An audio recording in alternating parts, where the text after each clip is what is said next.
اللہ یتوفی الانفس حین موتها واللتی لم تمت فی منامها۔ اس آیت میں اللہ تعالیٰ نے یہ بیان کیا ہے کہ ہر جاندار کی روح اللہ رب العالمین کے قبضے میں ہے۔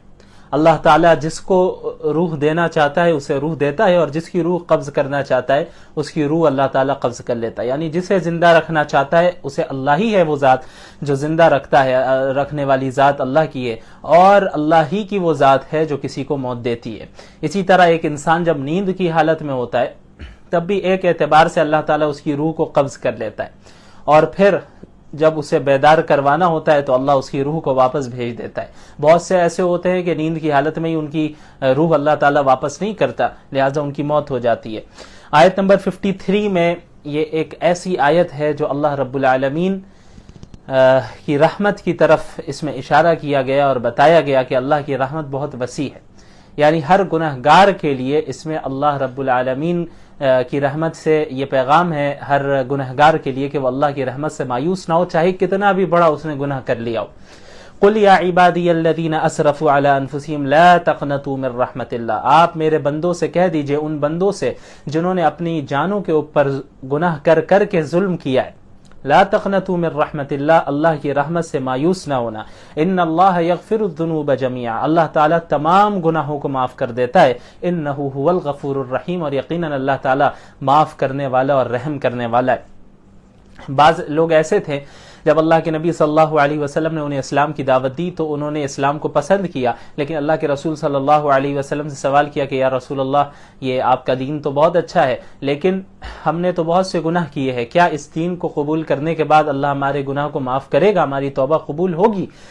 یعنی جو زنا کیا ہے، ناحق چوری کی ہے، ناحق قتل کیا ہے، اور اس کے علاوہ جو ہے شراب پی ہے وغیرہ وغیرہ بڑے چھوٹے گناہ کیے، تو اللہ تعالیٰ نے اس آیت کا نزول فرمایا کہ جتنا بھی بڑا گناہ ہو، یہاں تک کہ کفر اور شرک ہی کیوں نہ ہو، اگر اس دنیا میں انسان نے توبہ کر لی تو اللہ معاف کر دے گا۔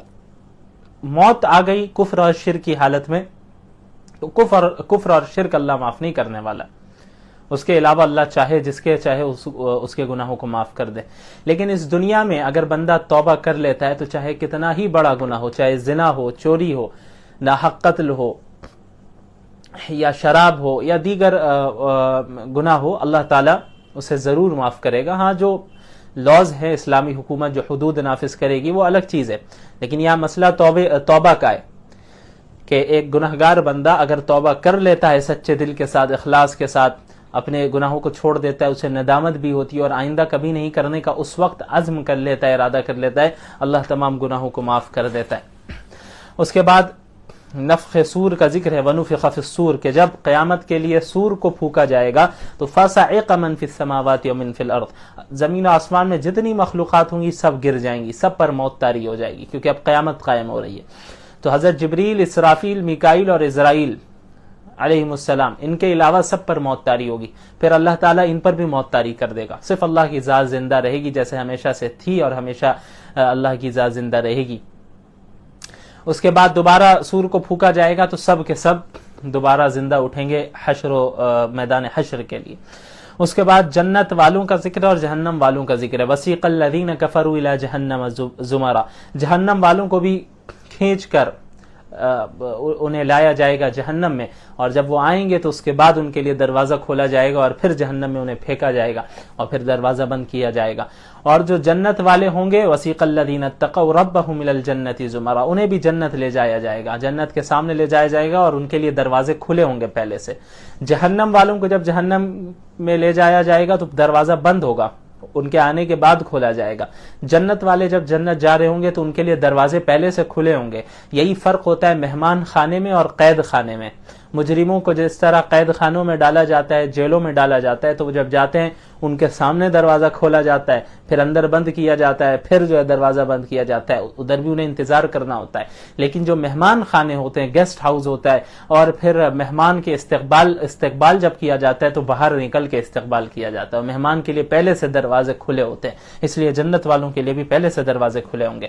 اس کے بعد سورۃ المومن کی ابتدا ہوتی ہے، اس میں فرعون کی قوم کے ایک ایک مومن کا ذکر ہے جس نے اپنے ایمان کو چھپایا ہوا تھا، لیکن پھر حضرت موسیٰ کا اس نے ڈیفنس کیا اور دفاع کیا، کھڑے ہو کر اس نے فرعون کے سامنے بات کی. تو اس مومن کی وجہ سے اس سورت کو سورت المومن کہا جاتا ہے، کیونکہ اس سورت میں اس کا ذکر ہے. اچھا، یہ جو ہے حامیم سے جتنی صورتیں شروع ہوتی ہیں ان میں کی یہ پہلی صورت ہے. تقریباً جو ہے ایسی 7 صورتیں ہیں جو حامیم سے شروع ہوتی ہیں. سورہ مومن، سورہ حامیم سجدہ، سورہ شورا، زخرف، دخان، جاثیہ، احقاف، یہ 7 صورتیں جو حامیم سے شروع ہوتی ہیں، اور ان تمام صورتوں کو، حامیم والی صورتوں کو حوامیم بھی کہتے ہیں اور آل حامیم بھی کہتے ہیں. بہرحال یہ سورۃ المومن ہے. اس میں اللہ تعالیٰ نے پہلی اپنی صفات کا ذکر کیا. پہلے العزیز، العلیم، اللہ غالب ہے، علم والا ہے. غافر الذنب، اللہ گناہوں کو معاف کرنے والا ہے. قابل التوب، اللہ توبہ کو قبول کرنے والا ہے. شدید العقاب، لیکن اللہ سخت سزا بھی دینے والا ہے. ذی الطول، اللہ طاقت والا بھی ہے. اس کے بعد اس میں کفار کا ذکر ہے. آیت نمبر 10 میں ان الذین کفروا ینادون لمقت اللہ اکبر من مقتکم، جب جہنم والے جہنم میں جائیں گے تو اپنے آپ سے وہ بیزار ہو جائیں گے، اپنے آپ سے وہ نفرت کرنے لگیں گے کہ تم نے کیا کر دیا، تم نے دنیا میں کفر کیا، شرک کیا، تم نے توبہ نہیں کی، اللہ کے رسول کا راستہ اختیار نہیں کیا. تو ان سے کہا جائے گا کہ جس طرح تم آج بیزاری اپنے آپ سے اختیار کر رہے ہو، بیزار ہو رہے ہو، تم جب دنیا میں تمہارے سامنے توحید کی دعوت پیش کی جاتی تھی اور تم اس کا انکار کرتے تھے تو اللہ اس سے زیادہ بیزار ہوتا تھا تم سے. اس کے بعد ان کی تمنا کا ذکر آیت نمبر 11 میں قالوا ربنا امتنا اثنتين واحييتنا اثنتين فاعترفنا بذنوبنا فهل الى خروج من سبيل. یا اللہ آپ نے ہمیں 2 بار موت دی، 2 بار زندگی دی، ہم نے اپنے گناہوں کو تسلیم کر لیا ہے، تو کیا اب نکلنے کا کوئی راستہ ہے؟ تو ان سے کہا جائے گا ہرگز نہیں، اب نکلنے کا کوئی راستہ نہیں ہے. تم کفر اور شرک میں تمہاری موت ہوئی، اب ہمیشہ ہمیں جہنم میں رہنا ہے. 2 بار موت کا کیا مطلب ہے؟ انسان اس دنیا میں پیدائش سے پہلے وہ تھا ہی نہیں، وہ موت ہے. اور دوسری موت کون سی ہے؟ جب اس دنیا میں وہ پیدا ہونے کے بعد مرتا ہے تو وہ دوسری موت ہے. 2 زندگی کون سی ہے؟ کہ اس دنیا میں جب پیدا ہوتا ہے تو یہ پہلی زندگی ملتی ہے، اور دوسری زندگی آخرت میں دوبارہ اسے اٹھایا جائے گا، زندہ کیا جائے گا، وہ دوسری زندگی. پھر حضرت موسیٰ کا ذکر شروع ہوتا ہے آیت نمبر 23 سے وَلَقَدْ أَرْسَلْنَا مُوسَىٰ بِآيَاتِنَا وَسُلْطَانٍ مُبِينٍ. اللہ تعالیٰ نے حضرت موسیٰ کو کھلی ہوئی نشانیوں کے ساتھ حضرت موسیٰ کو بھیجا فرعون کے پاس، ہارون کے پاس، قارون کے پاس کہ انہیں دعوت دے، لیکن ان سب نے ریجیکٹ کیا، اور فرعون نے یہ فیصلہ کیا کہ حضرت موسیٰ کے ماننے والے جتنے مرد ہیں ان کو قتل کیا جائے تاکہ ان کی نسل بھی نہ بڑھے اور ڈر سے وہ ایمان بھی نہ لائیں، اور عورتوں کو چھوڑا جائے، ان کو لونڈیاں بنا لیا جائے، ان سے خدمت لی جائے. آیت نمبر 28 میں ذکر ہے اس مومن شخص کا جس نے فرعون کے سامنے بات کی کہ وقال رجل مومن. فرعون چاہتا تھا کہ حضرت موسیٰ علیہ السلام کو علیاذ باللہ قتل کر دے. تو فرعون کے ہی خاندان کا ایک شخص تھا جو ایمان لا چکا تھا حضرت موسیٰ پر، لیکن اس نے ایمان کو اپنے ایمان کو چھپایا ہوا تھا. وہ کھڑا ہوتا ہے اور وہ کہتا ہے کہ تم ایک ایسے شخص کو قتل کرنا چاہتے ہو، رجلا ان یقول ربی اللہ، صرف اس بنیاد پر کہ اس نے یہ کہا کہ میرا رب ایک اللہ ہے، حالانکہ وہ تمہارے پاس کھلی ہوئی نشانیاں لے کے آ رہا ہے. تم ایسے شخص کو قتل کرو گے؟ اگر وہ جھوٹا ہے تو پھر اس کا جھوٹ اسی پر آنا ہے، اس کا وبال اسی پر آئے گا، لیکن اگر وہ سچا ہے تو پھر مجھے تو ڈر ہے کہ تمہیں عذاب آ جائے اللہ کی جانب سے تم پر، تو اس کی اطاعت کرو. اس کے بعد اللہ تعالیٰ نے آیت نمبر 51 میں فرمایا کہ انا لننصر رسلنا والذین آمنوا فی الحیات الدنیا ویوم یقوم الاشہاد، کہ یقیناً ہم اپنے رسولوں اور ایمان والوں کی اس دنیا میں بھی مدد کریں گے اور قیامت کے دن بھی مدد کریں گے. اللہ تعالیٰ ایمان والوں کی مدد فرماتا ہے جو دین پر قائم ہے، فتح و نصرت کے ذریعے. اور اگر اس دنیا میں شہید ہو جائے تو پھر اللہ تعالیٰ اسے بہترین اجر عطا کرتا ہے. تو ہر حال میں اس دنیا میں بھی اللہ کی مدد رہے گی اور آخرت میں بھی مدد رہے گی. اس کے بعد آیت 55 میں اللہ کے نبی صلی اللہ علیہ وسلم کو حکم دیا گیا فصبر، آپ صبر سے کام لیں. پہلا حکم ان وعد اللہ حق، اللہ کا حق، اللہ کا وعدہ سچا ہے. واستغفر لذنبک، اور آپ استغفار کریں. وسبح بحمد ربک بالعشی والابکار، اور صبح و شام اللہ کی تسبیح و تحمید بیان کریں. اب آپ دیکھیں آپ صلی اللہ علیہ وسلم اور تمام انبیاء معصوم ہیں، ہمارا عقیدہ ہے ان سے گناہ نہیں ہوتے. آپ صلی اللہ علیہ وسلم اور انبیاء علیہ السلام معصومین ہیں، وہ گناہ نہیں کر سکتے، لیکن اللہ تعالیٰ نے پھر بھی اللہ کے رسول کو استغفار کرنے کا حکم دیا. کیوں؟ تاکہ اس سے امت کو پیغام جائے کہ اللہ کے رسول صلی اللہ علیہ وسلم ایسے کاموں کے لیے بھی استغفار کر رہے ہیں جو کہ حقیقت میں گناہ نہیں ہے. تو جو معصوم نہیں ہے، ہم اور آپ جو دن رات گناہ کرتے ہیں، تو پھر ہمیں کتنا زیادہ استغفار کرنا چاہیے. اور اس کے علاوہ اللہ کی تسبیح بیان کرنے کا حکم ہے صبح و شام، اور صبر کرنے کا حکم ہے۔ اس کے بعد اللہ تعالیٰ نے اپنی نعمتوں کا ذکر کیا آیت نمبر 61 میں کہ اللہ الذی جعل لکم اللیل لتسکنوا فیہ والنہار مبصرا، کہ اللہ کی بہت سی نعمتیں، انہی میں سے ایک بہت بڑی نعمت دن اور رات کی نعمت ہے۔ دن میں انسان جو ہے روزی روٹی تلاش کرتا ہے، رات میں تھکا ہارا ہوتا ہے تو آرام کرتا ہے۔ اس کے علاوہ آیت نمبر 78 میں اللہ تعالیٰ نے اپنے علم غیب کا ذکر کیا، وَلَقَدْ أَرْسَلْنَا رُسُلًا مِّن قَبْلِكَ مِنْهُمْ مَنْ قَصَصْنَا عَلَيْكَ وَمِنْهُمْ مَنْ لَمْ نَقْصُصْ عَلَيْكَ، کہ ہم نے آپ سے پہلے بھی بہت سے رسولوں کو بھیجا جن میں سے بہت سوں کے متعلق ہم نے آپ کو واقعات بتا دیے، اور بہت سے ایسے رسول انبیاء ہیں جن کے متعلق ہم نے آپ کو خبر نہیں دی، آپ کو واقعہ نہیں بتایا۔ معلوم ہو آپ صلی اللہ علیہ وسلم کے پاس بھی علم غیب نہیں تھا، علم غیب صرف اللہ رب العالمین ہی کے پاس تھا۔ اور پھر ان قوموں کا ذکر ہے کہ یہ جو ہے مشرکین کا ذکر ہے کہ وہ فرمائشی معجزات کا مطالبہ کیا کرتے تھے، ایمان نہیں لاتے تھے، اور جو ہے اللہ رب العالمین کو چیلنج کرتے، رسول اللہ کو چیلنج کرتے کہ آپ جو ہے فلاں فلاں معجزہ لائیے۔ تو انبیاء کو بھی کہہ دیا گیا، اللہ کے رسول کو بھی کہہ دیا گیا، آپ کہہ دیجئے کہ یہ نشانی لانا، معجزہ لانا یہ میرے اختیار میں نہیں ہے، یہ تو اللہ رب العالمین جب چاہے گا تب اسے صادر فرمائے گا۔ اس کے بعد فلما جاءتهم رسلهم بالبينات، ان مشرکین قوموں کے پاس جب کھلی ہوئی نشانیاں آ جایا کرتی تھی اللہ رب العالمین کی، انبیاء علیہ الصلوۃ والسلام انہیں دعوت دیتے تھے، فرحوا بما عندهم من العلم، ان کے پاس جو دنیاوی علم ہوتا تھا، ان کے پاس جو دنیاوی فن ہوتا تھا، علم و فن ہوتا تھا، علم و ہنر تھا، اس پر وہ اترانے لگتے تھے کہ بھئی ہمارے پاس تو فلاں علم ہے، مجھے تو یہ فن آتا ہے، یہ بتائیں گے انبیاء ہمیں کیا کرنا ہے کیا نہیں۔ آج بھی ایسے لوگ ہیں، آج بھی ایسے لوگ ہیں کہ کہتے ہیں کہ بھئی یہ علماء، یہ مولوی صاحب ہمیں بتائیں گے کہ ہمیں زندگی کیسی گزارنی ہے، ہم نے تو یہ علم سیکھا ہے، ہم تو اتنے ایجوکیٹڈ ہیں، ہمارے پاس تو یہ، ہمارے پاس تو وہ ہے، ہمیں ان کی ضرورت نہیں ہے۔ تو اس طرح ہر زمانے میں رہے، انبیاء کا مذاق اڑائے، علماء کا مذاق اڑائے، اہل علم کا مذاق اڑائے انہوں نے۔ اللہ نے فرمایا فحاق بہم ما كانوا به يستهزئون، جس چیز کا وہ مذاق اڑاتے تھے اسی چیز نے انہیں گھیر لیا، اللہ کے عذاب کا مذاق اڑاتے تھے، اللہ کو چیلنج کرتے تھے، پھر ان پر عذاب آیا، اور جب عذاب آنے لگا تو عذاب دیکھنے کے بعد توبہ کرنے لگے کہ بھئی اب ہم ایمان لاتے ہیں۔ تو اللہ نے فرمایا کہ آج عذاب دیکھنے کے بعد اب کوئی جو ہے توبہ قبول نہیں ہونے والی، اللہ کا نظام ہے۔ ایک تو یہ کہ حالت غرغرہ سے پہلے توبہ کر لے تو توبہ قبول ہے، عام موت جب ہوتی ہے حالت غرغرہ سے پہلے، اب روح نکلنے والی ہے، اس سے پہلے توبہ کر لے تو توبہ قبول ہے، حالت غرغرہ کے بعد آنے کے بعد اب توبہ قبول نہیں ہے۔ اس کے علاوہ ٹھیک اسی طرح جب اللہ کا عذاب آ رہا ہوتا ہے تو عذاب کو دیکھ لینے کے بعد اب کوئی توبہ قبول نہیں ہوتی۔ فرعون نے بھی توبہ کی تھی جب ڈوب رہا تھا وہ، لیکن وہ توبہ اللہ نے قبول نہیں کی، کیوں؟ کیونکہ اس نے عذاب کو دیکھ لیا۔ تو عذاب کو دیکھنے سے پہلے اگر توبہ کر لیتا ہے بندہ تب تو وہ توبہ قبول ہے۔ اس کے علاوہ سورہ حامیم سجدہ کی ابتدا ہوتی ہے، حامیم تنزیل من الرحمن الرحیم۔ اس میں ہوا یہ کہ کفار مکہ کی طرف سے آپ صلی اللہ علیہ وسلم کو پیشکش کی گئی۔ ابو الولید عتبہ بن ربیعہ نامی ایک شخص آپ صلی اللہ علیہ وسلم کے پاس آیا، اس نے کہا کہ دیکھیں آپ کو حکومت چاہیے، ہم آپ کو حکومت دے دیں گے، آپ کو مال و دولت چاہیے، ہم قریش مال و دولت جمع کریں گے، آپ کو دے دیں گے، آپ پر اگر کوئی جن وغیرہ کا اثر ہے لیاذ باللہ تو ہم بہترین آپ کا علاج کرائیں گے، لیکن آپ توحید کی دعوت دینا چھوڑ دیں، آپ تبلیغ کرنا چھوڑ دیں، آپ جو ہے ہمارے بتوں کے خلاف نہ بولیں، ہمارے خداؤں کے خلاف نہ بولیں۔ تو آپ صلی اللہ علیہ وسلم نے حامیم سجدہ کی تلاوت کرنا شروع کی۔